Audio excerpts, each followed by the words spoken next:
State candidates here, a Democrat running for the 56th Senate District, and I just wanted to build upon a point that Robin also started, which is some context.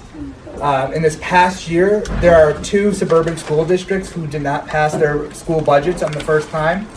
Brighton, we talked about Brighton, but also Brockport.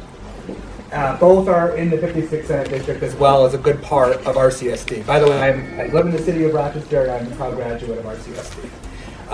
But I will say that I think the narrative changing to prioritizing and funding crisis is a good one. Budgets are a reflection of priorities, right? So if you are a city mayor or you are a state legislator, if you are choosing not to invest money in education, in teachers, in students, and families, then that's a choice, right? And we have the resources in this state, in this community, to make schools stronger. We just need to find that political courage and that will to actually do what we say we're going to do year in and year out. But I do think that it's really important that this does not become a RCSD issue versus everyone else. Because this is my take on school control, or mayoral control, whatever that hot topic you want to talk about is. What's good for the goose is good for the gander, right? If it's okay in Brighton or Pittsford or Spencerport or Greece, it should be okay in RCSD and vice versa. So I believe that we should have a locally elected school board. I believe that we should be funding our students fully, right? Just because we happen to be in the city does not make us different. So I think that the outrage, the moral outrage that would take place in Brockport or Brighton should be the same here in the city. And these are our friends, right? In Brockport and Brighton, they're concerned about the education of their children, just as much as we are concerned about the education of our children in the city. And so, again, not just being RCSD's got our own problem and we're focused on our own mismanagement of finances, that takes away from the narrative of the bigger picture, which is we need to make sure that our legislators, that our community members, that our parents, that our teachers, that our unions are all supported and united, especially going forth, not just in this budget, but next year. We've got to keep the pressure on. I'm tired of the blame game and the hot potato. We can do better, and I'm with you.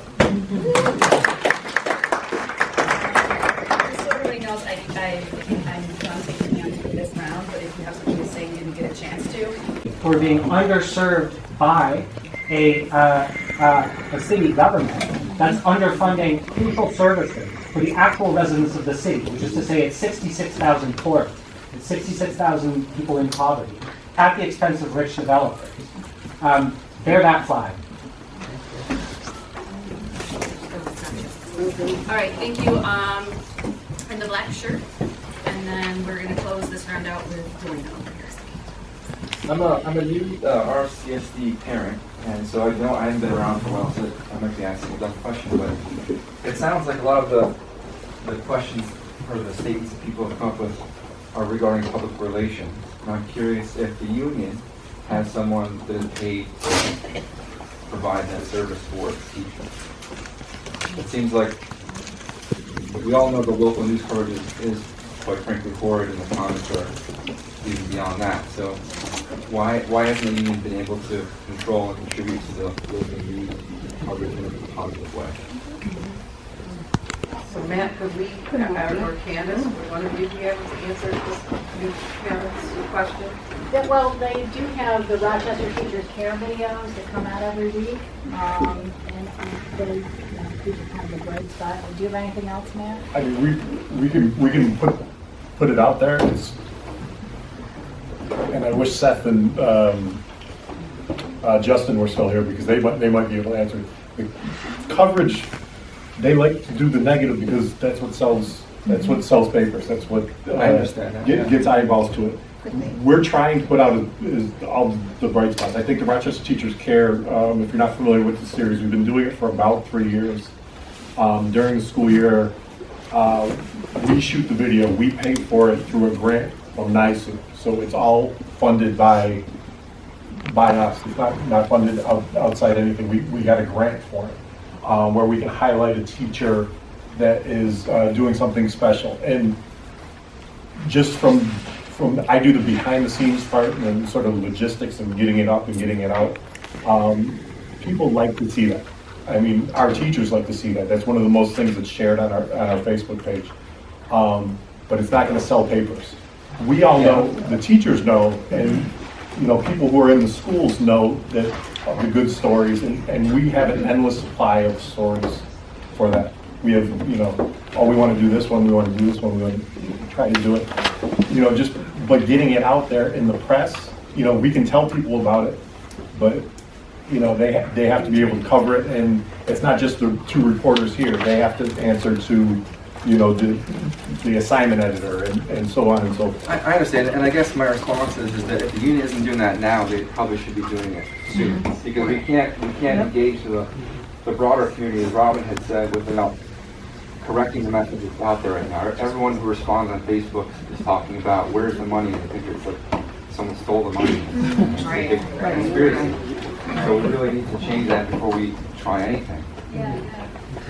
Oh, I wanted to add also that, in addition to the DNC endlessly trashing us, they do it generally to the city. So you'll see every little crime story in there, and people within the wider community. If you go to someplace like Webster, you'll find people who are proud of the fact that they will never drive into the city, never go to the public market, because I don't know if they think they'll catch poor people's,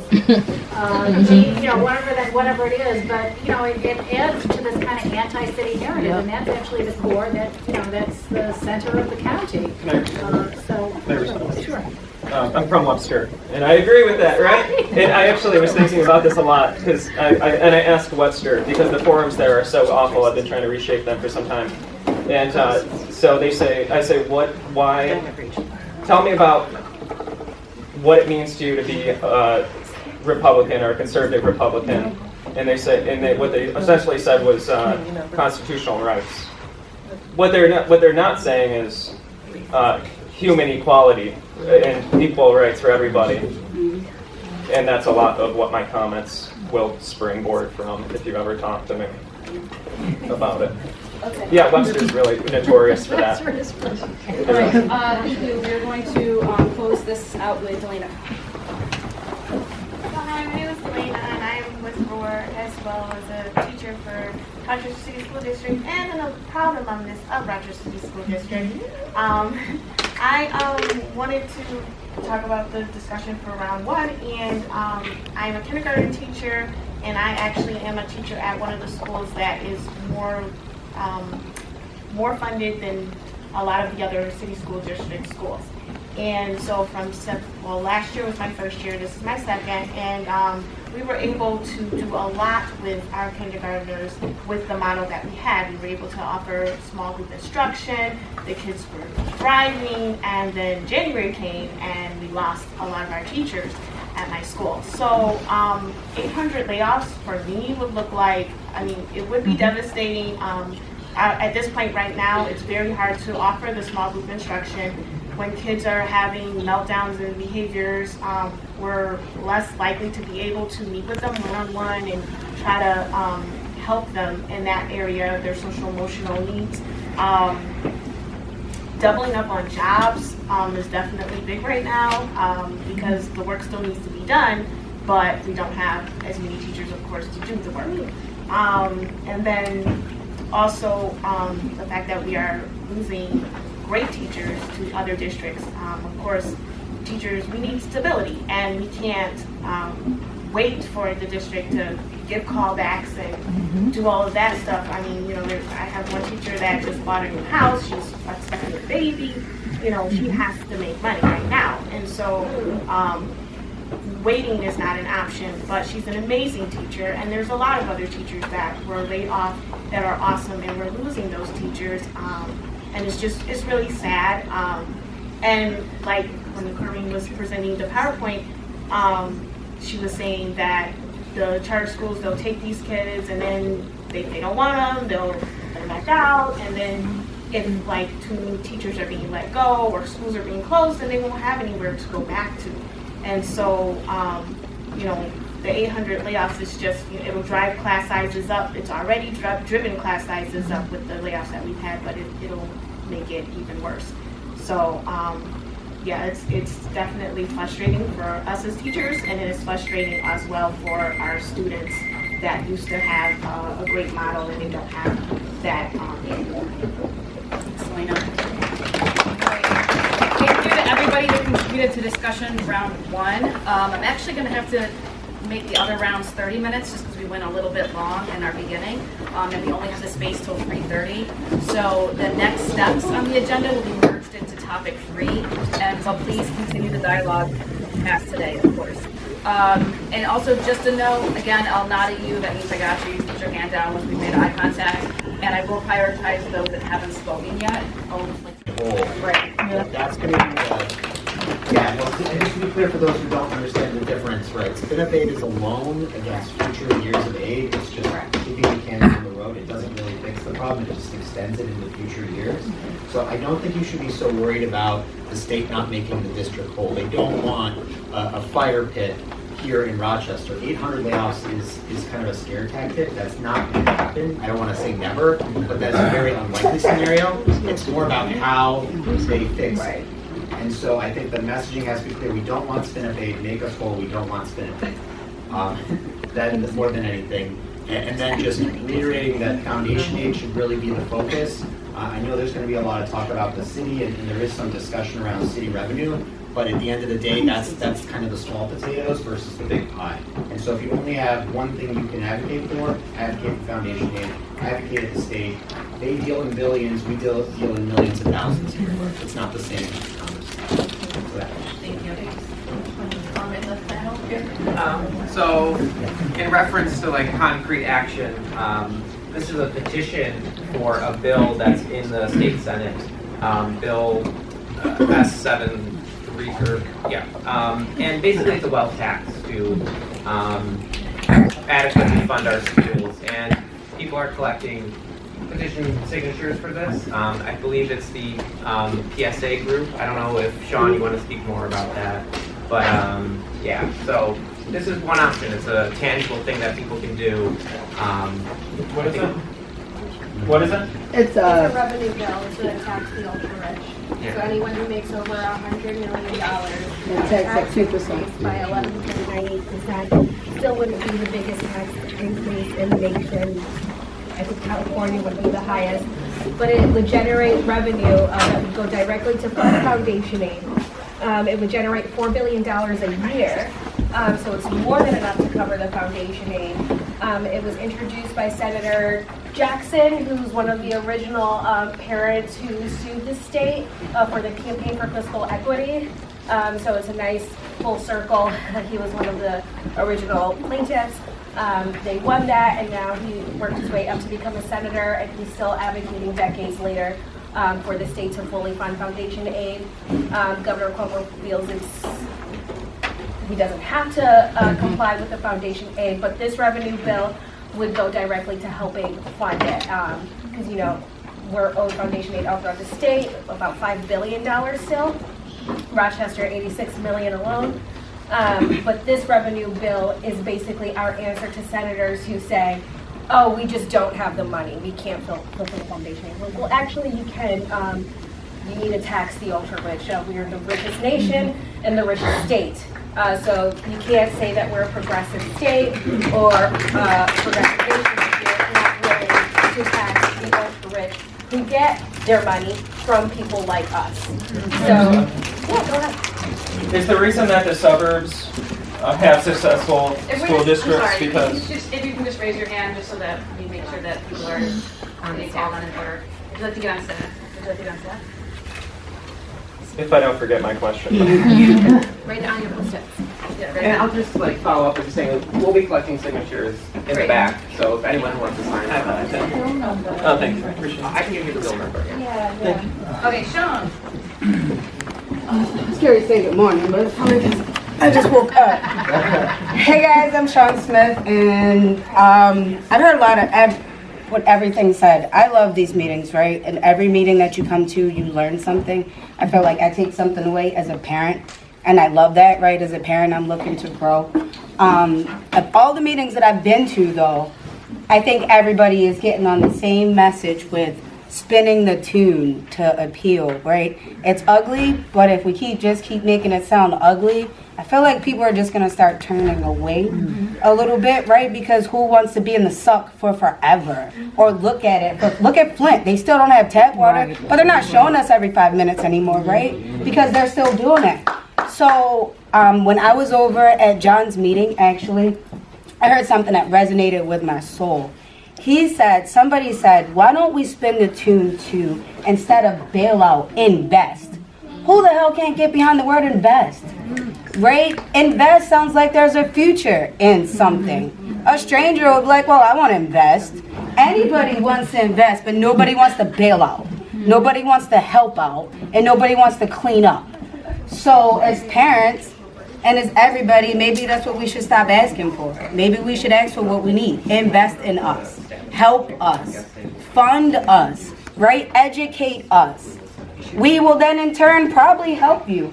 I wish that we didn't have to ask these millionaires for money, but I feel like if they really knew how bad it was, they probably just help us. So how do we tell them? How do we tell the whole community that it's really bad? Right? Like this guy coming from Webster, like how do we get more people from Webster? How do we get more people from Brighton? And it's with the wording. It's with what we're saying. It's with what we're doing. It's when we change our message to positivity around it, because our kids need positivity, right? We're talking about they're homeless. We're talking about they're hungry. We're talking about they're losing the people that are helping them, right? And then we're saying, so bail them out. But they didn't do a damn thing, right? Who are we bailing out? Which I don't even care as a parent. I don't care what happened to the money. At this point, I know there was none, right? And that's why I'm in Albany looking for it. Foundation aid is important, but people don't know that we need it. Right. Nobody knows that we don't have the money from the beginning that we are supposed to have. Nobody knows. They just know that we're in deficit and bailout. Nobody wants a deficit or bail us out.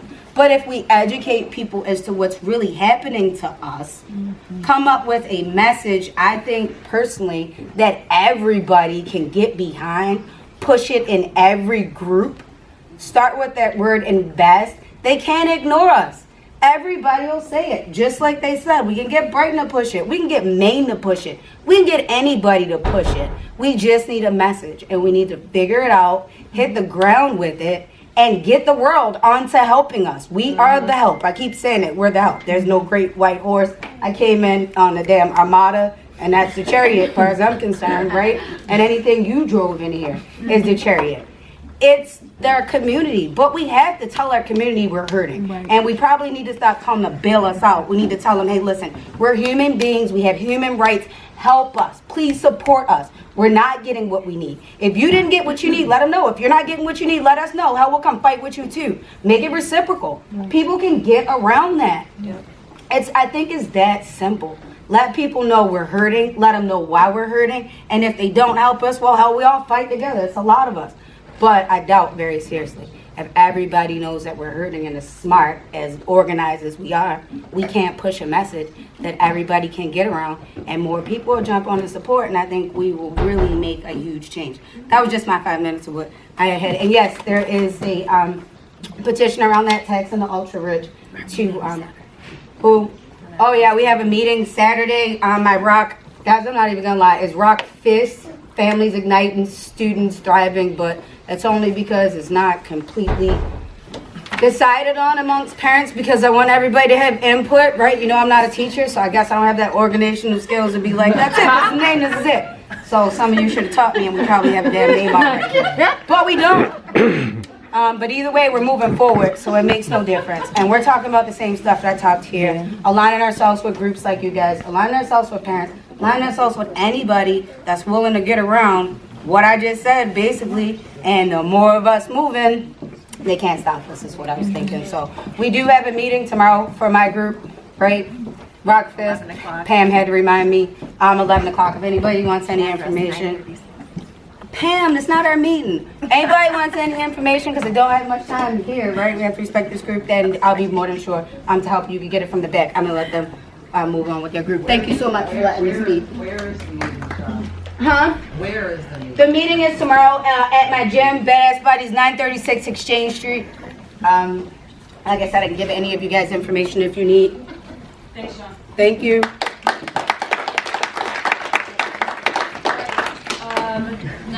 have, I got you, Marie, button down, Joe, and then fleece guy, blue fleece guy, and then gray sweater, and then pretty scarf.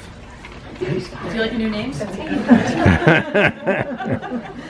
right. So, so I'm going to harp on this again. There's the issue here is funding.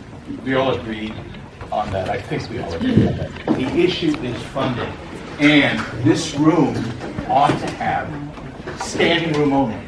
It ought to have standing room only.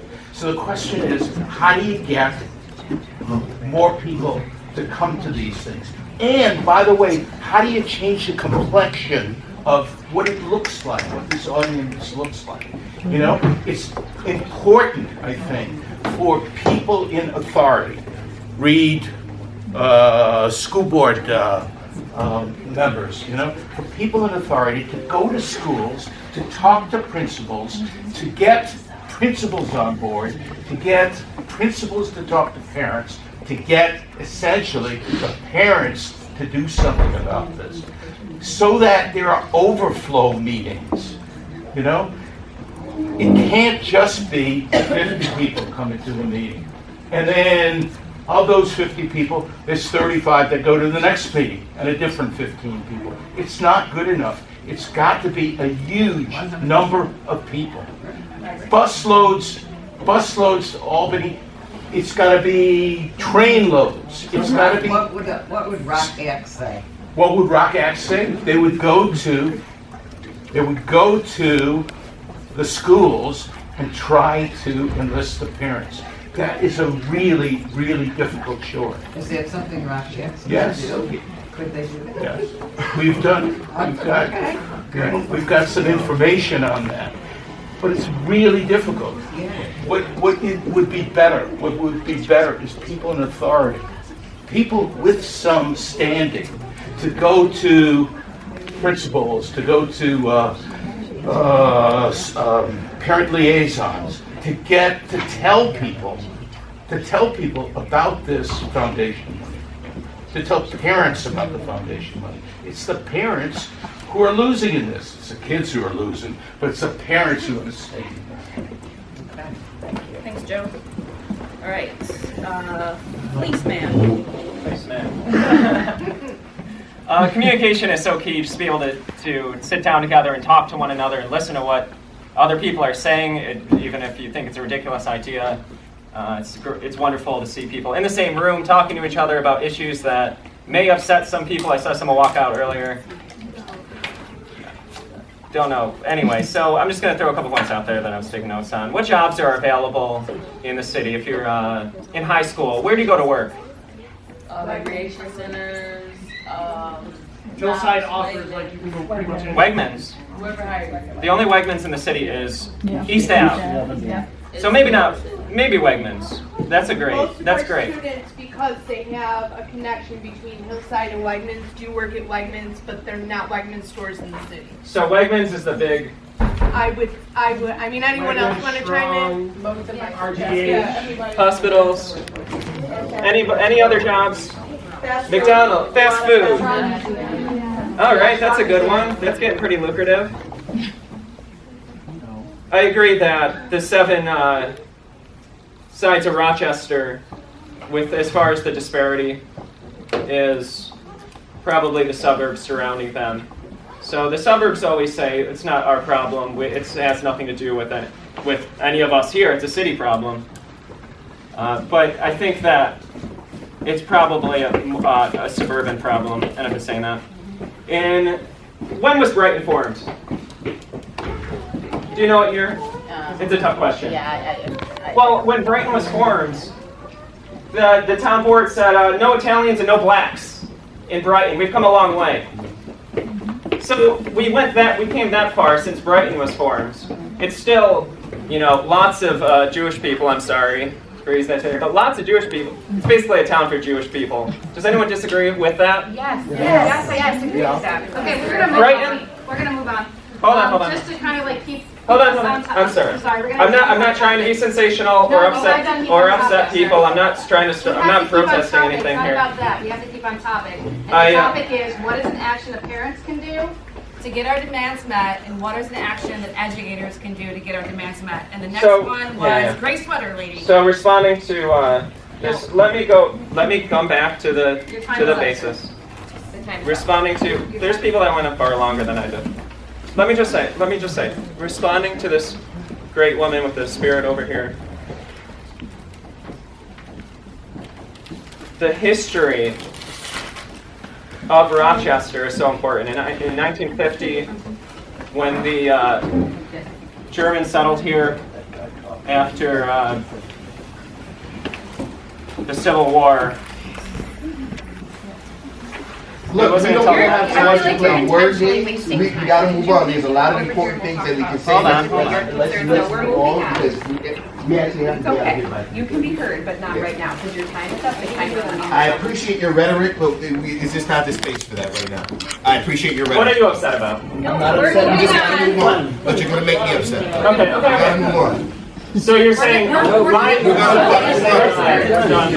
escort you out. All right, I'm gonna leave. We gotta move on, or we can escort you out. This is getting ridiculous. You guys don't want to listen to what I'm saying. I listen to you. I do my activism in Webster. There's no people in the room. Let's move on. My gray sweater friend. Oh my God, I lost my train of thought. I know. Just happened. I wanted to go back to what Sean said when we were talking about action items. So I'm with Citizen Action of New York and Alliance for Quality Education. We've been working on things around CFE and foundation aid for years now. It's unfortunate that it takes a crisis to mobilize everybody, but oftentimes that's what it takes. So I'm happy that everyone is getting on board, but I do agree that we all need to unify our messaging, because when we start tackling the same issue but different groups, their messaging isn't aligned, it can really crumble the entire foundation for what we want to do. So I agree with everything that Sean was saying. They formed Rock Fist. We've been working together, Citizen Action and AQE, and working with that parent organization to really demand foundation aid from our state. We have a list of daily action items that we are taking to really push for the foundation aid. We really need to address this in a greater narrative shift kind of way. Again, she mentioned bailouts. We live in a state that will bail out major corporations and they'll bail out banks, but they won't invest in our students. The state is not prioritizing our schools. They're not prioritizing our students, especially our inner city youth in our city schools. It's a racial justice issue. It's a racial equity issue. And them underfunding our schools and refusing to not fund our schools is inherently racist. It is white supremacy, and we need to be strong in our language.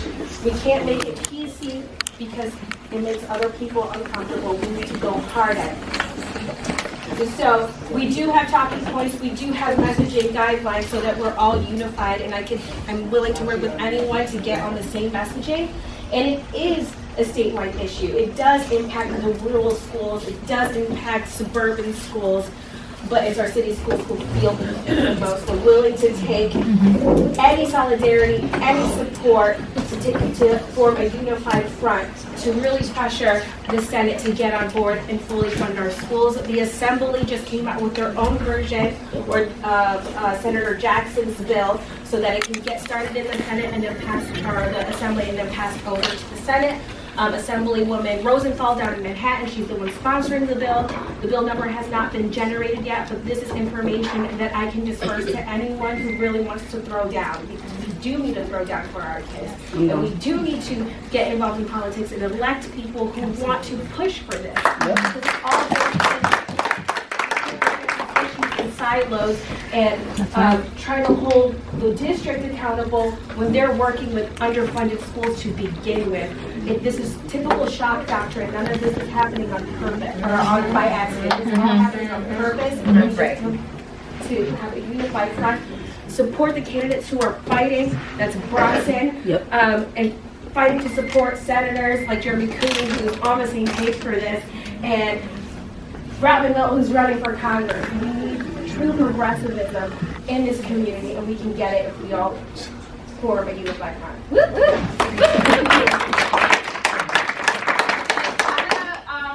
Again, I have 1, 2, 3, 4, 5 people on staff, and we need to close this up in like 10 minutes. That's actually going to go over, so I have to cut this now as well. But stay tuned for discussion 3. So we didn't get to speak this time. You'll be prioritized for the next round. Pretty scarf.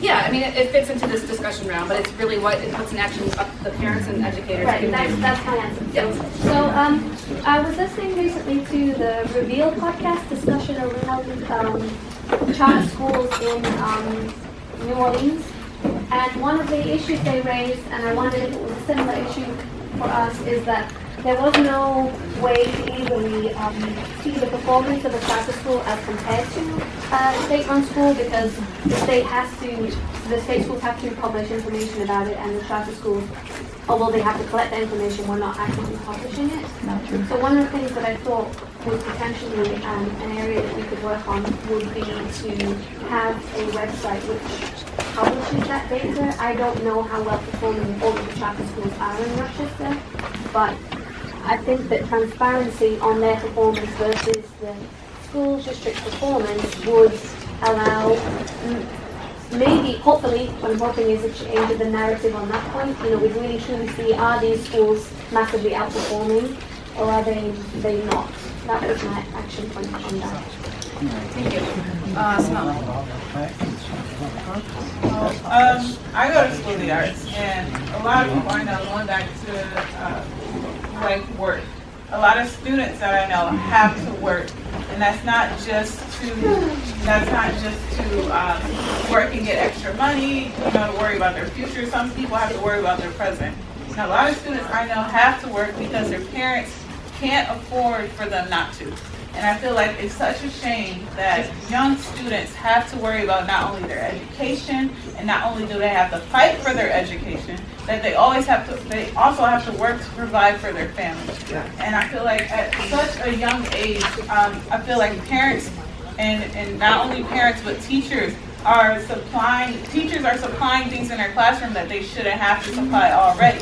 So going back to foundation aid and getting foundation aid, we shouldn't have to worry about whether or not we're going to get the money. We should be able to get that money, because in order to improve an already drastic situation that we have in Rochester, there needs to be support not only from teachers and parents, but from politicians as well. And I feel like students like me who know about the situation, not only do parents and teachers have to spread the word and tell about what's going on, but students also need to tell about what's going on, because social media works big for people my age. And so spreading that not only to your students but to your kids as well, to share what's going on, because it is important. It's important as any other thing that we have going on. It's as important as like senior apparel and school yearbook and all things that I have to worry about right now, on top of fighting for my education and fighting for the future, because this has been going on for a long time. The guy who was in here, Mike, he said that when he was in school, he was fighting for the same things. So just informing people that this isn't a crisis that just now hit us. Right. It's been going on for a long time. So the crisis is extending, and it's not just, so the crisis, we should be continuing to fight the crisis as much as we were when we first heard about cuts for teachers. It should be an ongoing battle. Right. Claire, and then Robin, and then Pretty Maroon, and then Amy, and then we're done, and we're moving on to the next one.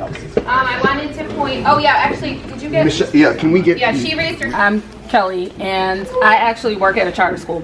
And I worked in charter schools since 2007.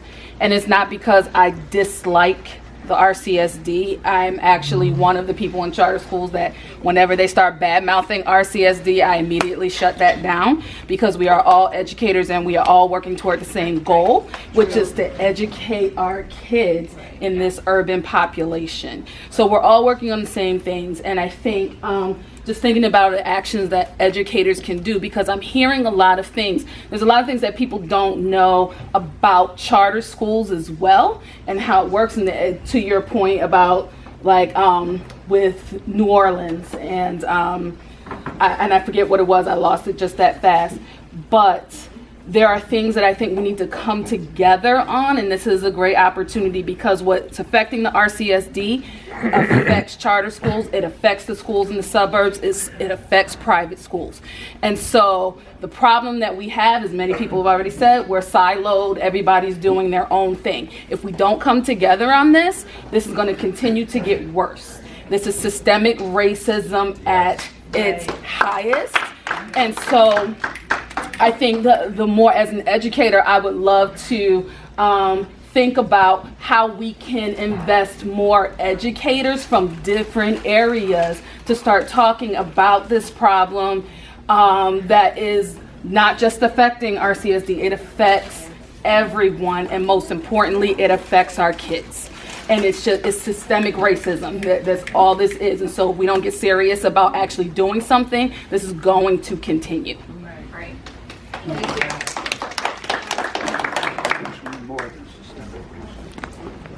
Again, I'm on the town board of Brighton, but our legislative districts often overlap with suburban legislative districts. So when we're talking to our legislators, it should not just be people who are in the city. It should be people who live in the suburban districts that also have a legislative district that overlaps with the city. And that's what we're having this discussion within the city of Rochester, where we all think that this is a crisis situation, but we're not incorporating the greater Rochester community, and we need to do more of that. Jeremy's district, Jeremy's future district. All right, the district that Jeremy is aspiring to, the 56th 7th district, incorporates not only the town of Brighton, but it has a portion of the city of Rochester, and it goes all the way out to Brockport and Greece. So, and similarly, a lot of our assembly districts overlap with multiple communities, multiple suburbs, and also have a portion of the city of Rochester. And so we need to build coalitions that, within those legislative districts that incorporate the entirety of the community, because this affects the entirety of the legislative districts. You cannot talk about the disparities without talking across the entire legislative district. So we need to really make it not just a city of Rochester problem, because it is not just a city of Rochester problem. It is a Monroe County problem. It is a community problem. And so, again, just broadening this discussion. And then also, I want to emphasize that we should not just be talking about we should not be taking the governor's frame to heart, that austerity's frame, because New York State is a $1.7 trillion economy, right? It is one of the biggest economies on the planet. And when you tell me that we can't, in a $1.7 trillion economy, afford to fund our schools to the level that they deserve, I will tell you that we have a priorities problem. Right. Not a budgeting problem, a priorities problem. Right. And so, again, when we talk about the budget cycle, we need to talk about increasing revenue. We need to talk about increasing revenue. We can afford to increase our revenue. There are people who, are not paying their fair share. It needs to be an issue of equity. So, Hi, my name is Ebony. To answer your question, and my perspective is, if you want to get more people to be at these meetings who are the color of the kids that we service every day, then you go to them and not expect them to come to you. It's hard enough. Sorry, guys, I got anxiety. It's hard enough for parents to come to schools at times because it's way across town. For them to come to meetings like this that are held, and I'm not knocking anybody who came, because I came. I'm a parent and I work in a city school district. I came, but everybody can't just come. Everybody can't just leave their job. Everybody can't leave their kids at home. It needs to be, in order to get them here, you need to service them. You understand what I'm saying? So there needs to be food that's here, unfortunately. There needs to be child care here, that unfortunately. There needs to be a space for them to come and feel comfortable, and then they can hear your message, and then they'll want to be here. But having like these meetings and assuming that they're gonna make it because you all made it, none of you guys turned around and gave anybody a ride, as far as I know. Nobody didn't go to their classrooms or to their neighbors and say, hey, we're having a meeting, do y'all need a ride? This happens, so if y'all want the faces to be brown as the color of our kids and black and whatever, then everybody got to help each other, and you got to just, like I said, you just have to go to the people and not expect the people to come to you. Right. And that's just how it is, right? There's divisiveness with coworkers, with administrators. Everyone is on their own page. The only way that we're going to be able to do anything is if we break down those barriers and just get together. And yes, it is hard to come all the way out here or to go all the way over there or to go there. But what the district is trying to do is actually make it even harder for parents by, closing down schools, opening up like pre-K centers where now a parent has to worry about taking a bus all the way across town. Well, guess what's going to happen? Enrollment's going to drop. Then they're going to say enrollment is dropping. So guess what? We're not putting money in there anymore. We're going to put it into the charters. I think the biggest thing here, like I said, is the parallel between what's happening in our district is paralleling what's happening in the country. We're living in a society now where white supremacy is in our face, and there's nothing we can do except to unite and stand together and to drop the apathy of like, it doesn't matter that like I don't care because I have bigger problems.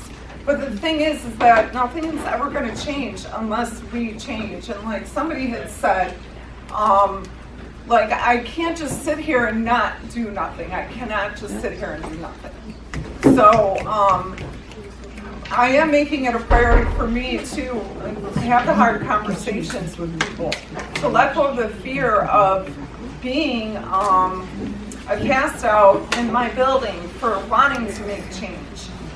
Being probably the only one in my building that wants to actually do something about this. And I think that it's a David and Goliath sort of thing here.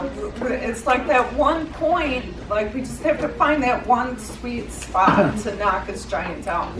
And we have to keep searching and searching. And the only way that's going to happen is if we, stick together and keep doing this together. And so I'm just so grateful that you're here. There's more people here today than there were at our last meeting. So that's progress, right? And so I'm hoping that this will be a trickle effect. And I know that there was something else that I was going to say, but I'm kind of losing it. But what I really want to drive home today and speak publicly about is the unity. And the only way that we're really going to make change is if we stick together. I've said that. But we're proposing a strike.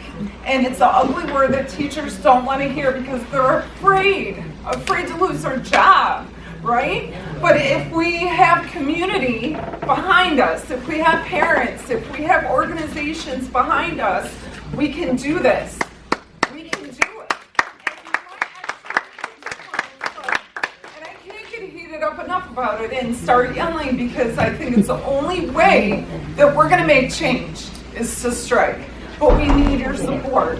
So thank you. Real quick, real specific. This is the home for this comment. Directly into round number 3. It leads us directly into round number 3. Would you support the suggested action on the flyer? Address what's on the flyer. For that Yeah, so if everybody turns that flyer over with the dollar signs and takes a second to read it, I think that this round would flow better. So if you haven't done that yet, there's a back side to the flyer. Where did it go? I'm going to borrow somebody's. I'm rereading. It looks like Kristen, this, and there's a back. So this back side is specifically what the question is about. And so Joe said, what's the ask? What if we did a collective united action of any kind, what exactly are we asking for? And we're asking for the money that we need to run our school district. So this isn't like, it doesn't matter to me where it comes from. I don't care. I don't care if it's taxing the ultra-rich. I don't care if it's, you know, oh, oopsie daisies, we just didn't look in the right bank account, because in Florida, when they walked out for one day, the legislature found $500 million.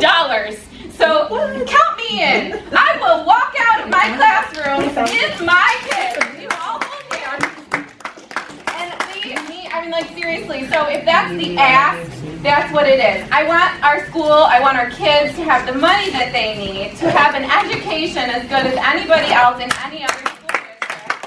And we're not talking about that on the district level, and we're not talking about that on the leadership level of our unions. And so that's why we're here, is because we are the unions, right? Like, we're the people that matter. We're the community members who have a voice right now. And I guarantee you, if as a parent, you went to your child's teacher on Monday and you said, listen, I just went to a meeting and they told me that in Florida, they took one day off of school and the legislature found $500 million. My kid deserves to have that teacher that they lost in January. Like, we can do that, but we need your support. Because if it doesn't come from parents in the community, then I don't think it's going to be authentic, and I don't think that even the teachers will be ready to do it. That's, yeah. And the proposal is 1 day work stoppage on March 6th. This is a half day for students. We anticipate parents will already have alternate plans for care that day. But if not, we also want to organize so that we make sure that the children are taken care of that day anyway. Working with churches, recreation centers, things like that. Make sure that the kids, first and foremost, are safe and fed. And also, the reason, the significance of March 6th also is that the RCSD Board of Ed Legislative Breakfast is an opportunity for state and federal politicians to come to Rochester and decide whether or not they want to give us money, and that's the Saturday after. So if we strike the day before they're all here, they can like check into their hotels and then we can yell outside, and then breakfast will be like a little bit more comfortable for them, which would be fantastic. Mike, did you have your hand up? Yeah. I just want to say, people may be familiar with this quote, Frederick Douglass quote, power concedes nothing without demand. It never has, and it never will. Let me tell you something. If you don't, I hate to introduce a slippery slope argument. Okay, I really hate, it's a fallacy where, you know, things will progressively get worse and there's no evidence, but we have evidence that things are just going to continue to get worse. And who's more, and I've heard people say this, who's more affected by this, disproportionately affected this? Black and brown students. But I got news for you. If they don't stop being disenfranchised in the Rochester City School District. I know it as a black male. It's happened to me by people who look like me. So they're black people and with a white supremacist agenda that they're supporting. And we need to get into schools. I, for one, will definitely participate, organize a phone blitz. We need to get on the phone and we need to call parents. I heard this young lady speaking about social media. We are all underestimating the power of social media and how it can contribute to this cause. The time is right. The momentum is right across the country. And so we just need to do a couple more things to catalyze that so that we are at the spot, like Michelle said, we're on March 6th. We're shutting it down, and on Saturday they have to talk about us. They have no right. Okay, free sweater. Okay. I'm so excited. So I just sent clear action items that Citizen Action and AQV partnered to create to really utilize social media. So we got memes in there, we got targets, we got scripts and everything. We host phone banking parties to target certain senators to generate the funding that we need. Also I can't remember your name, I'm sorry. Oh no. Ebony. About going to where the parents are. Citizen Action, we are starting kitchen table talks, going to the parents, bringing them food, having conversations in their home about these issues. What is telling us is we don't have access to parents of the district a lot of the times, but you guys do as teachers. If you have parents who need this information and is willing to talk with someone like me, I will go to their house. I will talk to them about Foundation Aid CFE, how it impacts their kids, and how they can get involved. I will go anywhere. And if anyone who wants to join us in facilitating those kitchen table talks with these parents and with these students, let me know, because we want to get the ball rolling on that. Also, I love you. I need to meet with you afterwards. Well, absolutely. You can't steal him from us. No. Next one. So I just had a question about, in terms of kind of gearing up community support for this. Is this something where, I can go away right now and talk about the potential of a strike, or is this something we're holding a little closer to the chest right now? I just want to know when I'm communicating to folks in my sphere. Good question. I wouldn't say we're holding it tight to the chest. We're looking for any and all actions that can help our kids. And The more we say it, the less scary it gets. Yeah. Thank you. All right.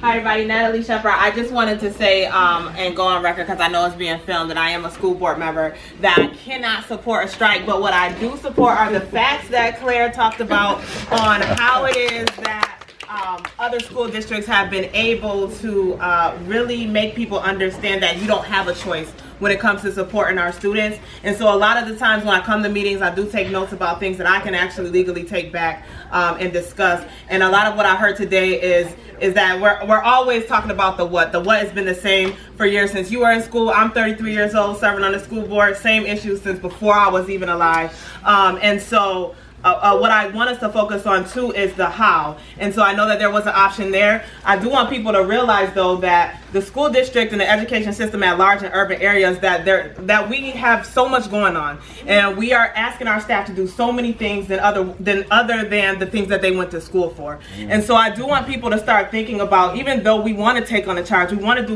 emotional social supports. I am an LMSW social worker by day, is that I do realize that our school system can't do it all. And what has been happening is that the different organizations in Rochester has been keeping their doors open based off of our budget that they see. It is a very large budget for a city that's impoverished, close to $1 billion. I want us to start thinking about other municipal bodies. The county legislator should be taking care of our social emotional supports. That should not be something that the school district that people have to rely on the school district to be able to keep other organizations' doors open. One thing is that not only are we in a budget crisis, we are in a funding crisis, which is two different issues, and then we are also in a legislative supportive crisis. And so one of the main things that I do want us to also look at is that one of the indicators on whether a school is doing good is chronic absenteeism. There's no way that a school district should have a black mark put on it because kids are not coming to school. That is family things. Those are social emotional supports that our community should be galvanizing around. And that is one legislative action that I would like us to consider to add onto the agenda, is that those things aren't indicators of whether or not our teachers are good teachers. That makes no sense to me. And so if we're going to be looking at how we're going to start changing the narrative, there are so many other things that I know we can add on to it, but I just want to be very clear about what the ask is. We are asking for the money that we are owed. We are asking for $35 million, which will cover the budget crisis gap that we have currently, but that still is not going to save our district in regards to any cuts. So I want to be very clear about that. And that is why we really have to understand that it's not only just funding, it is legislative, and we need all of those supports. And I'm going to continue to sit at the table. I've told teachers and staff in side meetings, 2 years I've been on the board, is that why aren't y'all mad? If you're a 6th grade teacher and you're preparing 6th grade lessons, and then you get a class in September that's reading on a 2nd grade level, you should be mad. And so I appreciate this group. I'm going to continue to come because I'm going to put my support, my advocacy where my mouth is. And I am so happy that we are finally here. I was a little bit mad that it took this long, but I don't stay in my anger because I realize that we're going to get this done. And regardless on what happens this year, we have about a month and a half left before the state decides what they're going to do. We're not taking no for an answer, and that is why I appreciate this group, because we can't fall off, and there is going to be continuous growth. Even though you don't approve of it.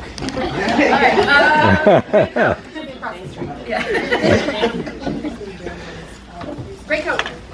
Oh, hi, Christina. I am a parent.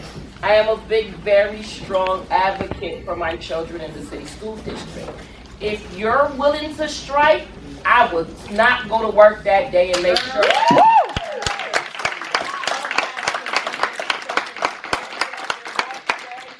Stuff like that. This is my little sister, so you have to understand that I'm so for this. My son's teacher got taken away, and I love her to death.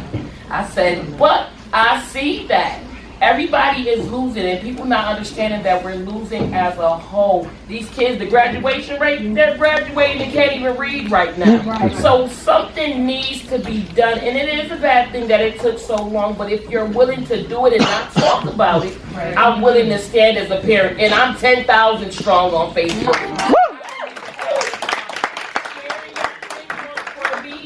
I can put it on my Instagram page. I have kids that have followers over 100,000. So I'm so into it. And if you're willing to do it, I will share it. I work for Strong Hospital. I see about 1,000 different faces a day. I don't mind talking to, because most of them were our inner city parents that work for Strong Hospital. I have a question. I want to pose to the group, teachers or parents in the city of Rochester. So this is directly focused, and teachers and parents for the city of Rochester. Is there anybody that has reservations towards this that you would like to speak up about so that we can address those as well? I just have a question. It's a very fair question. It's not meant to upset anybody. Let's say that somebody gives you $1 billion tomorrow. What structural reform do you develop for the city to make the city school district equitable? What do you mean by equitable? So that Like funding each school equitable? to make it so that the school district is self-sufficient. That's a huge question. It's a big question, and that's kind of what it comes down to. We're talking about the action on March 6th. Right now. One thing at a time. One thing at a time. All right, Mattias, then Simone, then Kristen. So how about getting rid of union-free charter schools? Replacing them with good RCSD schools, well-funded. We had those $1 billion, fantastic. To make smaller classes. What's that? Smaller classes? That's right. And we got to ask for it. And when we ask for it, we get the money. That's exactly what the Chicago Teachers Union found, right? Mayor Lori Lightfoot in their last contract negotiations said, we can't fund these things. We can't hire more counselors. We can't hire more teachers. And you know what? They went on strike for, I think it was like 10-ish days, and they got everything they were asking for. The community's got your back. I mean, we saw evidence of it in this room, but also the parents who came to your rallies, who came to speak to the school board, who packed that room, who overflowed in those rooms. We saw it in the students that went on strike, that walked out of their classes in support of you guys.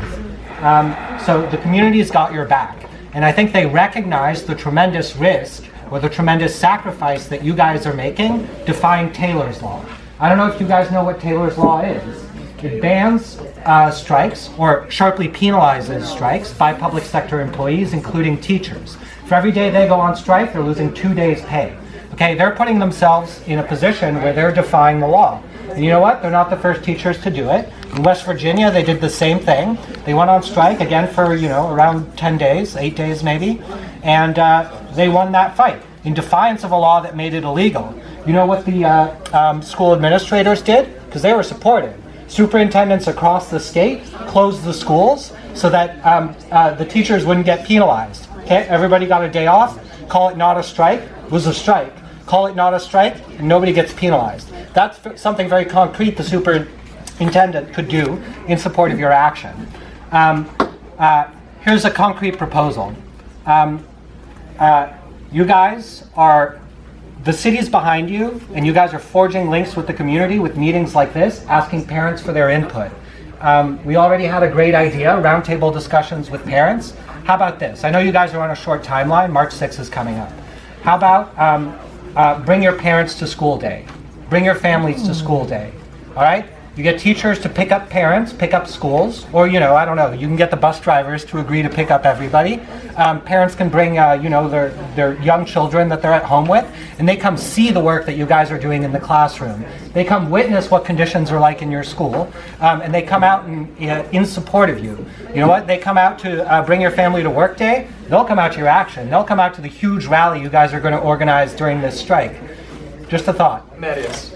Let's say that you succeed in the strike. Next up we have and you get the funding. Hi, I'm a community member, parent, and educator in the Rochester City School District, and I wanted to speak to concerns. You were calling on me, right? Yes. Sure, I'm not the only person in the room. Nope. That's okay, go ahead. So one of the concerns I have is care of the students. They're my priority, and I will sacrifice 2 days' wages for every day of strike. I don't have a problem with that.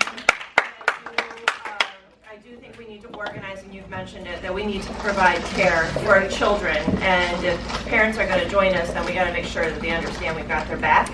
And that has to be given a very clear message out to our community.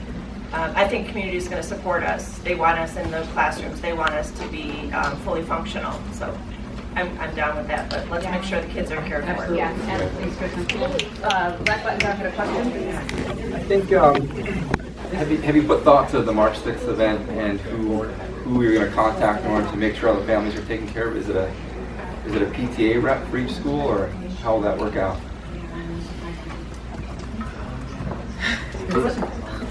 It's half of the day we do like whatever the school got going on, meetings or whatever in that regard.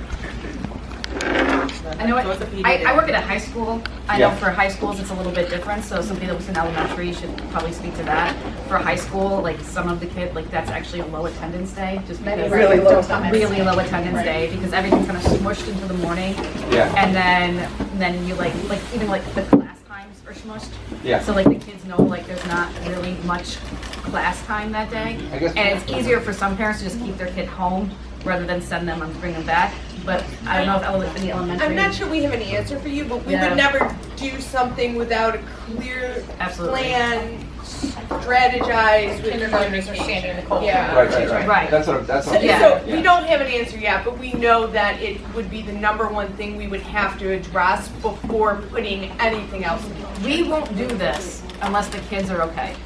Like that's number one. The kids have to be safe. Evan. Yeah. So you know, and to your question or the point you're making about teachers with reservations, I personally have no reservations. I'll go on strike. I'll yell in front of them. Yeah. But you know, my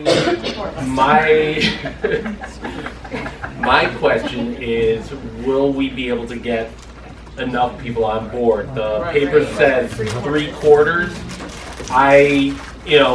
As I think Claire mentioned at the beginning, at some of our protests down at Central Office, we had less people than were supposed to be laid off marching in front. I think that this is, I support it. Unfortunately, between now and March 6th, it's a lot to ask to get that kind of support. Thanks, Evan. Yep. All right, I have 3 left, and then we're done, and then we can continue the conversation. But we also have time to clean up the room and stuff. So Shayna. So this is my 14th year as a teacher, so this isn't really concerning me, but I'm more worried about my colleagues who are not tenured and what the repercussions would be to a non-tenured teacher that was on strike.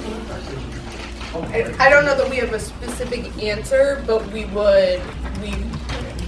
know me, I would never. All the actions that have happened across the country in the last few years, they are large enough actions that what are they going to do if the majority of the district or the whole district walks out? That's one part of that. All right, I have Simone, and then Claire's the last one, and then thank you all. And really quick, for any educators in the room We are holding a anti-bullying training session. If you are an educator in the RCSD and you've at all feel like you've been bullied by either admin or your direct boss or supervisor or whatever, we invite you to this training session that we're having on one of the flyers. March 7th. This is the flyers in the back. Yeah. This is important. I think in my school alone, our principal has called our teachers lazy this year. He has told our teachers that our school is closing because of us. He told a student who was late to class and given a teacher consequence that the teacher consequence was stupid and no, the student shouldn't have to do that. And I think a lot of times, being a teacher in the city school district, it's an abusive relationship. And I think a lot of times we are bullied and we are abused, and we've become so used to it that we don't even register it anymore. So I think it's very important. I've been in 3 different schools in the district. It's a big issue, and I think one of the first steps to teachers breaking this cycle of fear is to attend a workshop like this. And just so you know, it's open to all educators. Yes. Yeah, you know, paras, TAs, Bente, anybody who's working with students in the school. You know, a cafeteria, secretaries are bullied tremendously. Yeah, and it's Saturday, March 7th from noon to 3 down at the RCTV. 21 Gorham Street. 21 Gorham Street, and it is on our Facebook for RORE, but we can also put it, we also have a... we just started a public one, so we'll share it there as well. So you'll be able to find that. All right, Simone, then Claire.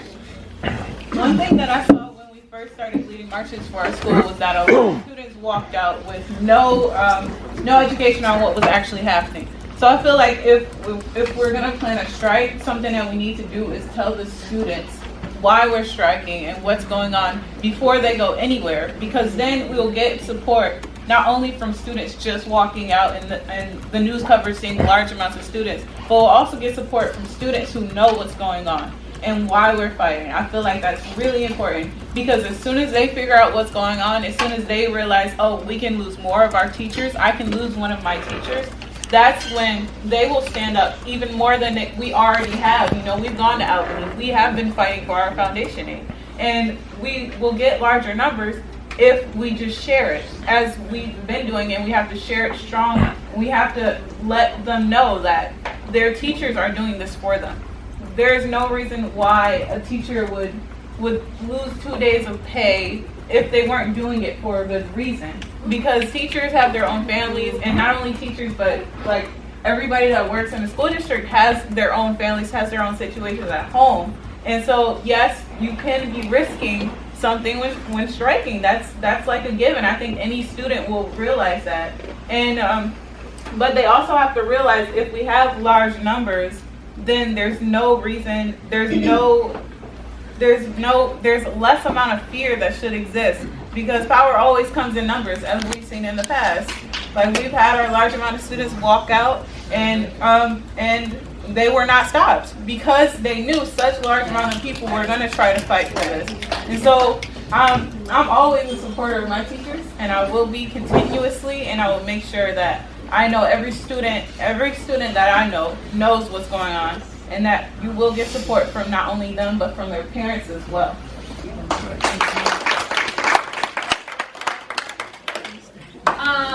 So Evan mentioned that we don't know if we've got enough critical mass yet to make this happen, and I think that it's a fear I have as well.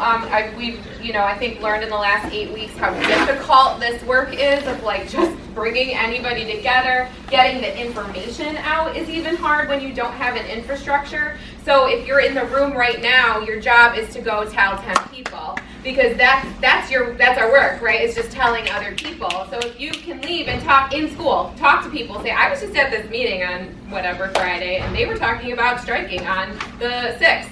Just those words coming out of your mouth, just like I heard it, have you heard it, we'll get the courage that we need to start building towards something. Because there is power in numbers, and as soon as you hear 2-3 people start talking about something, it's like, oh my God, I'm not the only one who was thinking about that. And we know we're not the only ones thinking about that, because this is happening everywhere, in every city, in every country. Canada is on strike in Ontario right now. So we've got, right now we have the popularity that we need essentially to make this successful, which is why this moment right now, as Mike was saying, we have the momentum. We have the opportunity to actually do something. So I do fear, I live in that fear place too, but if we can just like sit with that and then move on, and you know, it's okay to be afraid, but it's also, we need to be brave. And so being brave is being afraid and still doing it anyway. So just like moving through that. And you know, I think that in West Virginia, it was like nothing's happening, and 3 days later, the entire state was on strike. So we might be sitting in a room right now feeling a bit disheartened that like, oh, we only had 50, 60 people here, but you guys, we magnify our voices when we talk about this, and I really think that there are people right now who are waiting, and they're waiting for us to be brave. So if we can just do that, they will be with us. Can we get copies of this to give to our coworkers? Yeah, we can. Well, there's a sign-in sheet over there, correct? Yeah. So the best thing to do is to leave us an email address so we can email you the PDFs. Does that sound good? Yeah. Okay. We have 8 minutes. Go for it. I just want to say, I feel like having a date is definitely step one in doing anything in any process that you do. But however, I feel like there needs to be more meat to the sandwich. So when I go to my parents and I say that there may be a strike coming up and I need your support, I need to know what that strike looks like. I need to know exactly what time that strike is going to happen. We all start at different times per each school. I need to know everything, you know what I'm saying? I need the whole meat, I need the whole sandwich. I just can't come with the bread and mayonnaise. I need more. You understand what I'm saying? So, and March 6th is very short, and I understand that's a very important date because that speaks volumes for what's going to happen the next day. However, it's a whole lot that needs to go into. So there should be a new date, another date for a meeting that's going to entail some of these things that needs to be noted, you know? Yep. So March 6th is next week, right? And it's like 2 weeks. 2 weeks. But still, that's a very short timeline. Right. So, do you think maybe the answer is just a form letter that we can post on the RORE Facebook page that we can then invite the other parents in the district to start spreading around their school? Yes. So, it just says I'm a parent at blah blah blah, and there's this potential for a strike on the 6th. If you have any questions, reach out to me, and I'll happily answer your questions. So, just something short and to the point. Yeah, that's a great idea. All right. Got a great idea. Can we please can y'all give us this? Talk to 10 people. What else you need from us? Talk to 10 people each. What else you need? I don't think this man's about that. Go for it. Yeah, I'm just wondering whether we can try to get some agreement from the city school district that children will be either have the community centers in the various schools available for students to go there, and if teachers are volunteering to just basically take care of the kids, because a lot of parents are depending on their kids going to school to get to work, and we have to try to make sure that they can still do that while this strike is going on, whether it's 1 day or 1 week or whatever. I don't know if Natalie... Oh yeah, I do know the answer to that is going to be no, but only because we cannot support any activity around something that's not legal. But what I will say is I know you guys are not asking for our permission, so I understand that. But the support for the for kids, we wouldn't be able to do it around the strike. Let me reiterate that we would never strike on March 6th without a solid plan in place to take care of our kids. Taking care of the kids means reaching out to community centers like this one. This is a church, and it's also a community center. There's tutoring that happens in this room. It's the longest running tutoring program in Rochester, one of them. But we need to reach out to our pastors of churches and ask them for spaces. A lot of these churches have buses where we... And a lot of them have maybe already help offered, push so the that's what hands taking care of the kids looks like. of union leadership. Get them on our side. Let our dues go towards making sure our kids are okay that day. Right, I because would we love would some have of my more dues to people feed the here. kids.